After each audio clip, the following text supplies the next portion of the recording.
வயிற்று வலி, கேஸ்ட்ரிக் இப்போ நிறையா பேருக்கு வந்துருச்சு. இந்த கேஸ்ட்ரிக் பிரச்சனை காரணமே என்னன்னு கேட்டிங்கன்னா, பசியார முன்னுக்கு நீங்கள் தண்ணி குடிக்கக்கூடாது. பசியார முன்னு தண்ணி குடிச்சிங்கன்னா உங்கள் வயிற்றோட அசிட்டு இறங்கி குடலெல்லாம் புண்ணாக்குது. ஓகேங்களா? அது ஒரு காரணம்.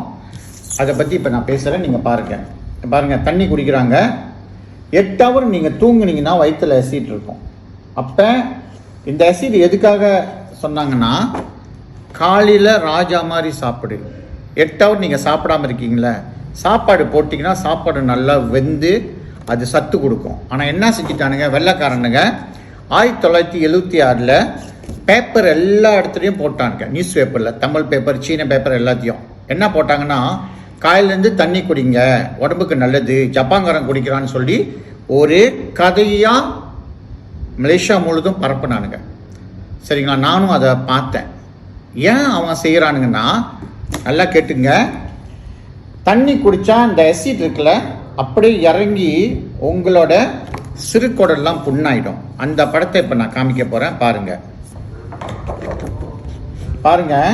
இந்த வயிறுக்கு கீழே தான் சிறுகுடல் இப்படி இருக்கும் பாருங்க, குடலுக்குள்ள. அது உள்ள நீங்கள் பார்த்தீங்கன்னா இந்த மாதிரி குட்டி குட்டி ஸ்ட்ரா இருக்கும், குட்டி ஸ்ட்ரா. இந்த ஸ்ட்ரா எல்லாங்க அசிட் பட்டு எரிஞ்சு போயிடும். இதோட வேலை என்ன தெரியுங்களா? நீங்கள் சாப்பிட்டதை உறிஞ்சி ரத்தத்துக்கு கொண்டு போகணும். அப்போ இவனுங்க என்ன பண்ணிட்டாங்கன்னா, தண்ணி ஊற்றுனோன்னா இந்த ஹைட்ரோக்ளோரிக் அசிட், சரிங்களா? ஹைட்ரோக்ளோரிக் அசிட் என்ன தெரியுங்களா? பாத்ரூம் கழுவுறீங்களே அசிட்டு, அது பேரும் ஹைட்ரோக்ளோரிக் அசிட். எவ்வளோ பவரான அசிட்டை தண்ணியை ஊற்றி இந்த குடலை